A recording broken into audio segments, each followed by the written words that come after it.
Today we shall continue with our series of Dhamma talks on the four establishments of mindfulness, the four satipatthanas, and out of these we have dealt already with the mindful contemplation of the body, Kayanupassana Satipatthana. We have also dealt with the mindful contemplation of feelings, Vedananupassana Satipatthana, as well as Chittanupassana Satipatthana, mindful contemplation of the mind. And then we went on to discuss some general aspects concerned or related to the fourth establishment of mindfulness, named Dhamma Nupassana Satipatthana.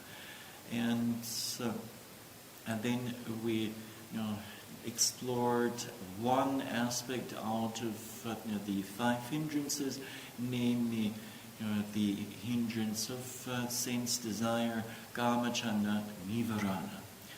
And so let this kamachanda stand for or explain basically or the basic principles that apply to the mindfulness of the hindrances. And today we shall go on and explore the next aspect, the next item under Dhammanupassana Satipatthana, which comes in the form of the five aggregates. The five pancha khanda, or sometimes also known as the five aggregates of cleans, pancha upadana khanda in the Pali scriptural language. Now, the instruction given in the Satipatthana Sutta for the contemplation of the five aggregates is as follows, and allow me to quote from Venerable Analaya's translation of the relevant passage, based on a translation by Venerable Jnana Murli. A meditator knows such is material form, such its arising, such its passing away. Such is feeling, such its arising, such its passing away. Such its perception, such its arising, such its passing away. Such are mental formations, such their arising, such their passing away. Such is consciousness, such its arising, such its passing away. So these five aggregates need to be understood in different ways, namely to know the nature of each of these five aggregates, and then also to be aware of and to understand the arising and the passing away of these aggregates. And so we have two aspects here: knowing the nature of the aggregates, as well as the aspect of impermanence. Now, this contemplation of the five aggregates covers five very predominant aspects of our human experience. And these five aggregates, namely the aggregate of materiality, rupa khanda, the aggregate of feelings, vedana khanda, the aggregate of perception, sanya khanda, the aggregate of mental formations, sankhara khanda, as well as the aggregate of consciousness, are organized by way of increasing subtlety. And so when a meditator sets out practicing, then he or she most likely will come across the material formations first, since they are the coarsest. And then, as mindfulness improves, then the perception of, or then the feelings come into the foreground. Later on, perceptions come into the foreground, and then mental formations come into the foreground, and the most refined aggregate is definitely that of consciousness. So it takes quite some practice to, at least on occasion, gain an understanding or an inkling what this consciousness is all about. The contemplation of the 5 aggregates represents a major aspect of the Buddha's instructions, and this, the contemplation of the aggregates can lead to the attainment of the ultimate goal, namely to full, the gaining of full enlightenment.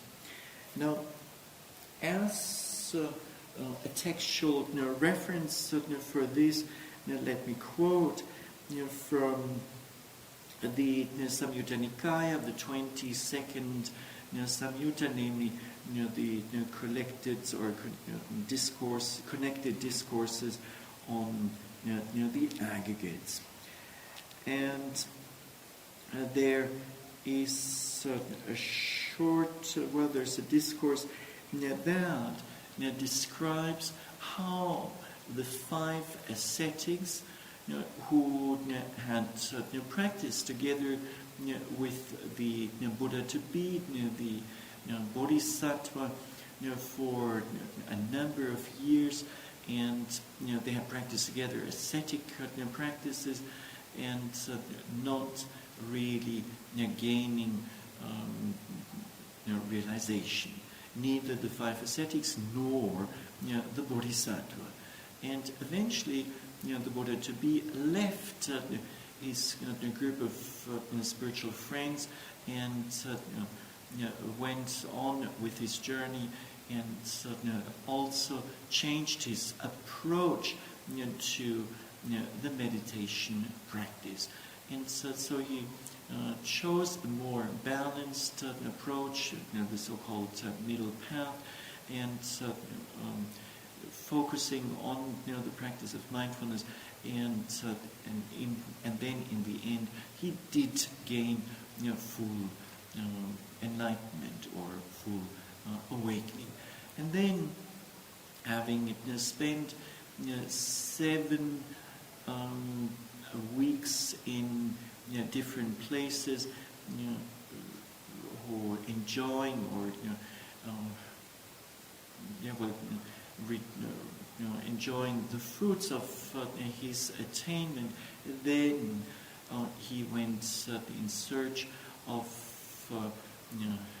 Then he wanted to share the Dhamma that he had gained with others, and so eventually he then decided to teach this Dhamma to his fellow practitioners, namely the 5 ascetics.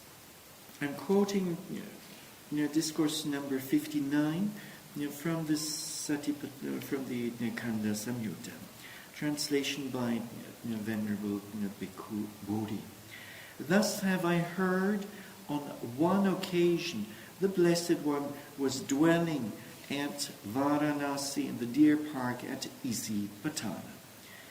There the Blessed One addressed the bhikkhus of the group of 5 thus: Bhikkhus, Venerable Sir, those monks replied, the Blessed One said this: Bhikkhus, form is non-self. For if, bhikkhus, form were self, this form would not lead to affliction, and it would be possible to have it of form. Let my form be thus, let my form not be thus. But because form is non-self, form leads to affliction, and it is not possible to have it of form. Let my form be thus, let my form not be thus. Then the same thing for feeling. Feeling is non-self and perception is non-self. Then the mental formations are non-self and consciousness is non-self.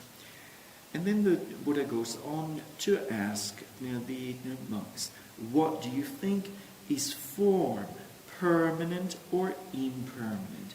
Impermanent, Venerable Sir. Is what is impermanent suffering or happiness? Suffering, Venerable Sir, is what is impermanent suffering and subject to change, fit to be regarded thus. This is mine, this I am, this is myself. No, Venerable Sir. Is feeling permanent or impermanent? Is perception permanent or impermanent? Are mental formations permanent or impermanent? And consciousness, is it permanent or impermanent? Upon this, the monks, the ascetics reply, impermanent, Venerable Sir. Is what is impermanent suffering or happiness? Suffering, Venerable Sir. Is what is impermanent suffering and subject to change, fit to be regarded thus? This is mine, this I am, this is myself. No, Venerable Sir. Therefore, because any kind of form whatsoever, whether past, future, or present, internal or external, gross or subtle, inferior or superior, far or near, all form should be seen as it really is with correct wisdom thus. This is not mine, this I am not. This is not myself. And then any kind of feeling whatsoever, and then the same thing for the other aggregates. Seeing thus, because the instructed noble disciple experiences revulsion towards form, revulsion towards feeling, revulsion towards perception, revulsion towards mental formations or volitional formations, revulsion towards consciousness. Experiencing a revulsion, one becomes dispassionate. Through dispassion, the mind is liberated. When it is liberated, there comes the knowledge it is liberated. One understands, destroyed is birth, the holy life has been lived, what had to be done has been done, there's no more for this state of being. That is what the Blessed One said, elated those bhikkhus, delighted in the Buddha's, in the Blessed One's statement. And while this discourse was being spoken, the minds of the bhikkhus of the group of 5 were liberated from the taints by non-clinging. What this discourse shows us is that through which kind of contemplation did the 5 ascetics or 5 bhikkhus gain the Dhamma.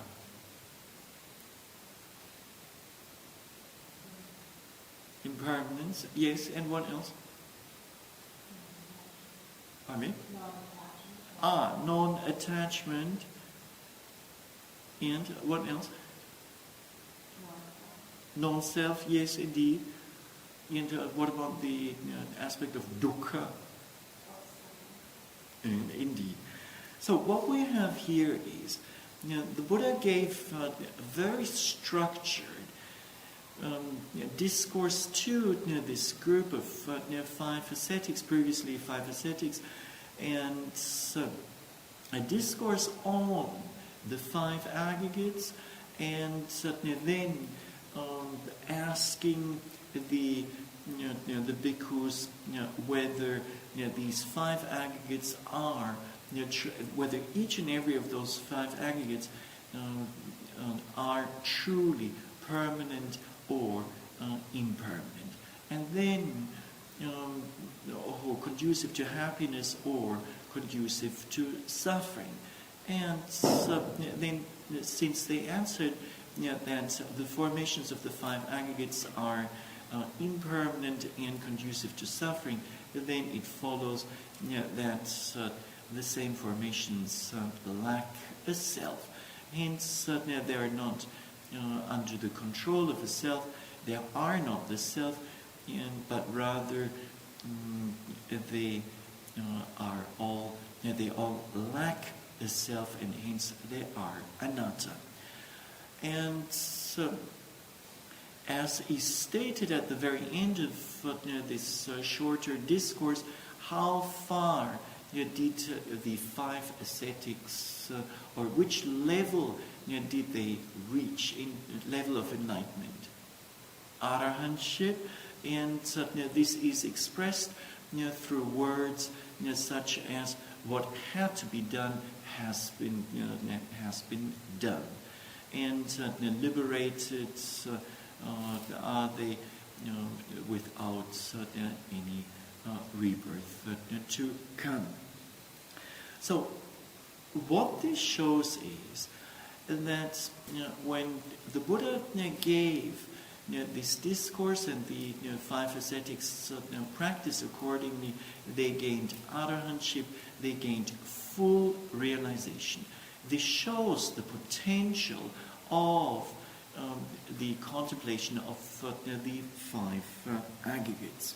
Realization of the arahantship doesn't happen just like this in a haphazard manner, but rather certain conditions need to be met.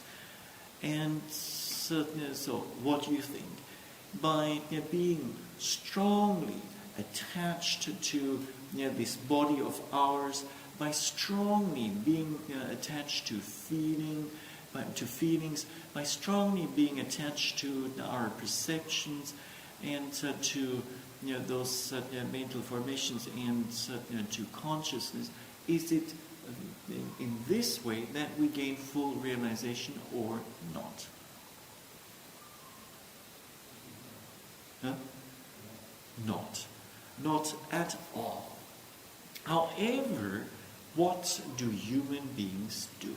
Well, they tend to be highly attached to the body, to feelings, to perceptions, and to mental formations, and to consciousness. And this is frequently being expressed as follows, namely, oh, my body is full of pains, and my hardness, my heat and burning sensation, and so on. And then when it comes to feelings, then people wrongly say, oh, I feel miserable, or I feel totally angry, and similar expressions can be heard. Now, actually, these kind of statements don't belong under the aggregate of feelings, but rather under the aggregate of mental formations or volitional formations. However, people will still say, or will make statements such as, oh, my pleasant feeling, or I have an unpleasant feeling. And so frequently, what we have here, there's a certain, or actually quite a big identification with one's feelings. Now, the same thing goes for the whole range of perceptions, and these are being seen as belonging to oneself. So my perception and my perception of sound, my perception of a sight, and so on. And then, with regard to the volitional formations, we've discussed this already, and then with regard to consciousness, it's somewhat the same. In a very subtle or very on a deeper level, there's a very strong attachment to this particular aggregate, even though it's not that obvious right away.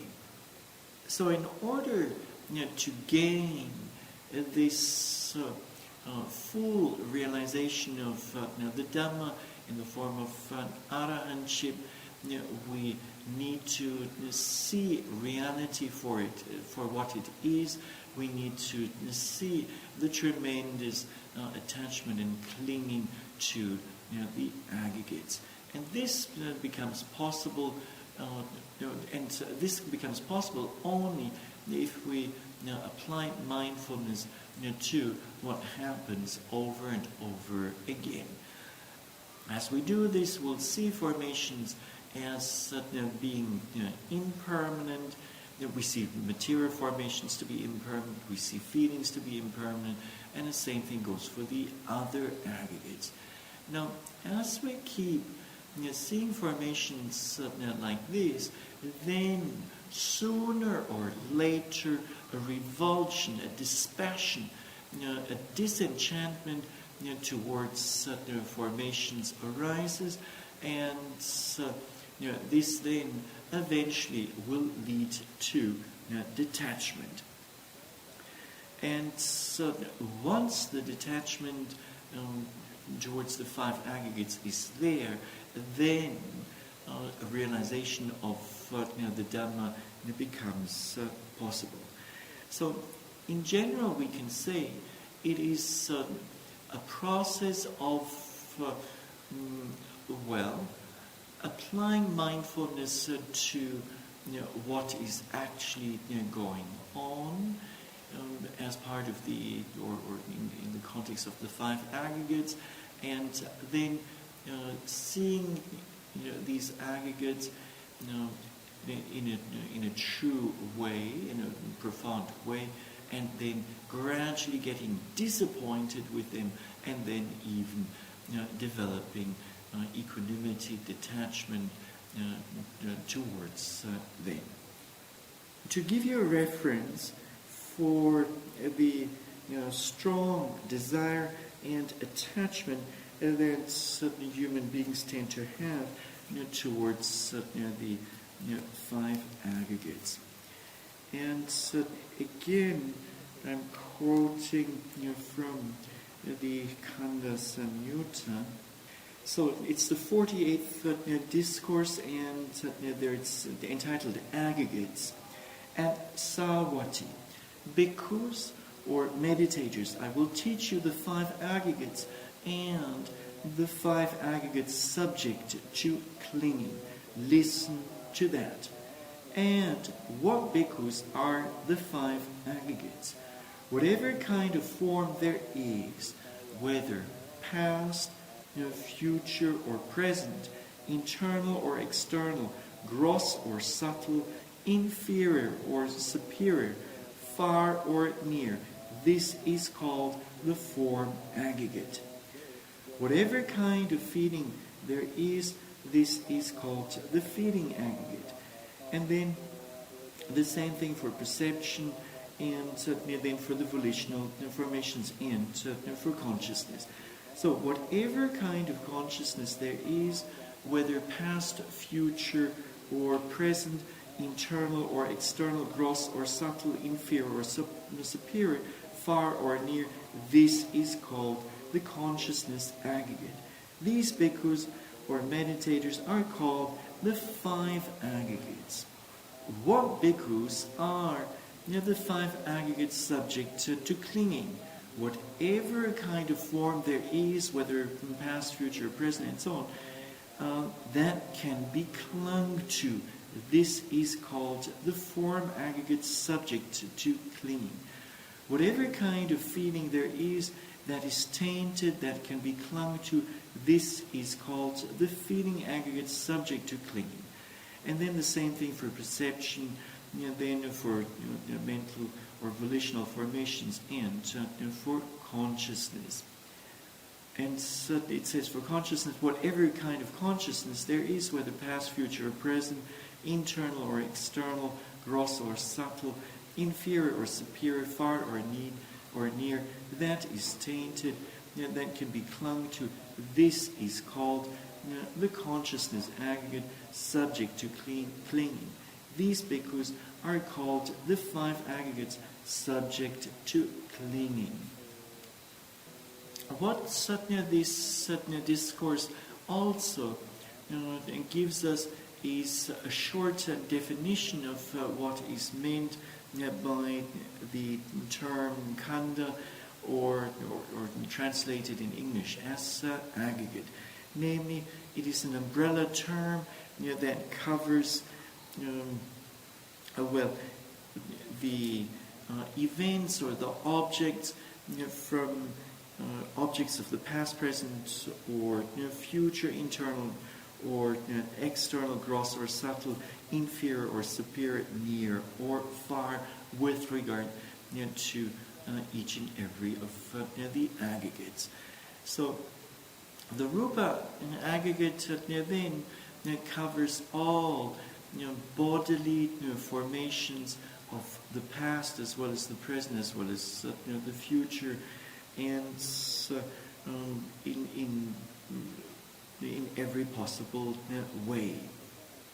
The same Samyutta collection on the khandhas gives some very nice illustrations for the 5 aggregates, and these illustrations bring across the point that each and every of the aggregates is void, hollow, and insubstantial. And so the first illustration given by the Buddha is as follows. Because suppose that this river Ganges was carrying along a great lump of foam. A man with good sight would inspect it, ponder it, and carefully investigate it. And it would appear to him to be void, hollow, insubstantial. For what substance could there be in a lump of foam? So too, bhikkhus or meditators, whatever kind of form there is, whether past, future, present, internal, and so on, a meditator who inspects it, ponders it, and carefully investigates it, and it would appear to him to be void, hollow, insubstantial. And for what substance could there be in form? And the illustration given for feelings by the Buddha for the insubstantiality of feelings is that of big raindrops falling, and they cause water bubbles to form and to burst on the surface of water. So when, as a meditator, one were to examine these water drops carefully, or bubbles carefully, then one would find that they are void, hollow, and insubstantial. Now, the illustration given by the Buddha for perception is that of the last month of the hot season. At high noon, a shimmering mirage when a shimmering mirage appears. Now, when a person with good eyesight inspects this mirage, then he or she will eventually come to find that this mirage is just void, hollow, and insubstantial. So the same thing goes for perceptions. And then the illustration given for volitional formations, or the sankharas, is that of hardwood. Suppose that a man needing a hardwood, seeking a hardwood, wandering in search of hardwood, would take a sharp axe and enter a forest. There he would see the trunk of a large plantain tree, straight, fresh, without a fruit but certain core. The man would cut it down at the root, cut off the crown, and unroll the coil. As he unrolled the coil, he would not find even soft wood, let alone hard wood. A man with good sight would inspect it, ponder it, and carefully investigate it, and it would appear to him to be void, hollow, insubstantial. And then the same thing goes for the volitional, for these mental formations. Now, the illustration given for the insubstantiality of mental formations is of consciousness, is that of a magician who performs some miracle at a crossroads, and at first sight it might seem so true, so real, yet upon closer inspection one finds that it is just a trick, just the work of a magician. And so one finds that it is void, hollow, and insubstantial. The same thing goes for consciousness.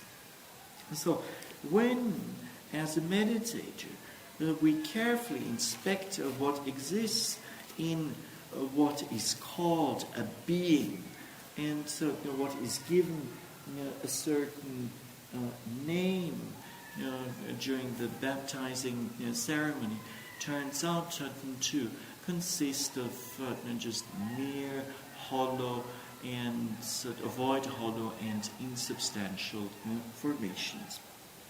This analysis of one's being into the five aggregates very much helps a meditator to realize that these formations really lack a self, and that there is no owner of these formations. They cannot be referred to, ultimately speaking, as my leg, or my finger, my this or that. Now, when a meditator undertakes intensive satipatthana, the meditation, for a longer period of time, then he or she might make the following discovery. Namely, as this meditator is going through the different insight knowledges, the person will see that these insight knowledges, one insight knowledge at a time, is not arising in a haphazard manner, but rather there's a certain underlying structure which comes in the form of the five aggregates. So a meditator who is developing the next or particular insight knowledge is likely to experience material formations for a while. Those will be in the foreground, and then only after these have been seen properly, then will the practice move on into the feelings, and so the feelings become more predominant and are therefore the meditator to scrutinize. Once this has been done properly, then quite naturally perceptions will come into the foreground, and they too they need to be inspected. The same thing goes for the sankharas and for consciousness. And usually the actual intuitive insight arises towards the end of one, or towards the end of the contemplation of one of the insights. And certainly, so it marks certainly the peak of it. Now, with just a little bit of practice, let's say a 10-day retreat, it's not going to be easy to see this underlying structure, since many coarser formations, other formations are taking place and may be pulling one's attention.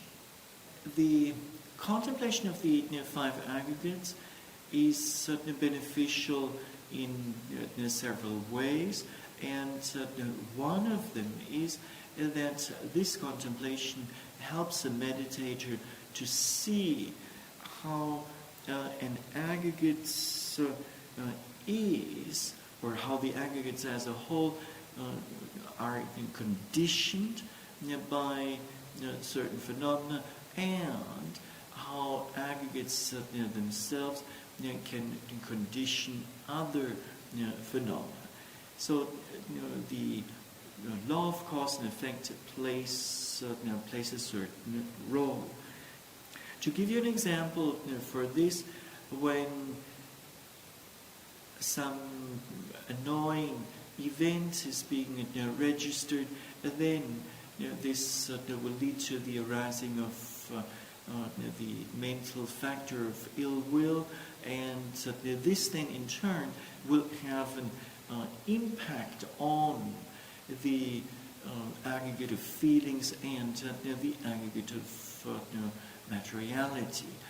And the body might then tense up, and the heart rate may go up, and there may be an increased amount of perspiration, and so on. And so the anger will manifest in the body in a certain way. And likewise, then can we say that owing to certain physical conditions, anger might arise in the mind.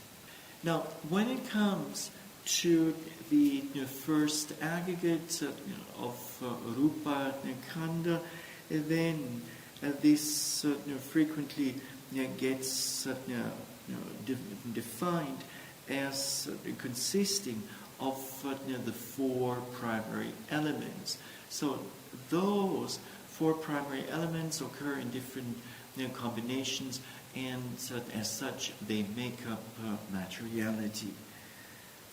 Another definition of rupa khandha, the formations of materiality, can be found in the Samyutta Nikaya, in the section section on the aggregates, number 86, and there it says, material form refers to whatever is affected by external conditions such as the cold and heat and hunger and thirst, mosquitoes and snakes, and so on. So external conditions are then shaping this aggregate of materiality. And an expression used in the actual discourse is that of forming and deforming. So the objects of the materiality aggregate will have a certain form, and then under the influence of under some external influence will they be deformed. When it comes to the aggregate of feelings, then these this aggregate is defined in the Visuddhimagga as follows, namely, whatever has the characteristic of being felt should be understood, all taken together as the feeling aggregate. It is felt, that is why it is called feeling. And this feeling is of three kinds, using one classificatory system, but it could also be of five kinds. So the threefold feeling consists of pleasant, unpleasant, and neutral feeling, whereas the fivefold division refers to bodily pain, and then bodily pleasure, and then mental joy, and then also mental pain, and then the last one is equanimity. In a similar definition for perception, we find in the Visuddhimagga the following, namely, whatever has the characteristic of being, of perceiving, should be understood, all taken together as the perception aggregate. Now, maybe this much for today on the 5 aggregates. More will be explained in detail during the forthcoming Dhamma talk on Wednesday, in particular on the aggregate of perception, sanya, kanda. Let me conclude by wishing may the contemplation of the aggregates, as it may arise in your meditation practice once in a while, may it help you to see that all formations related to the 5 aggregates are impermanent, are unsatisfactory, and are lacking a self. They're void, hollow, and insubstantial. And then may this contemplation lead you on to the natural development of revulsion and disenchantment towards these same formations, and may this then prepare the ground for the actual realization of the Dhamma. And this is it for tonight.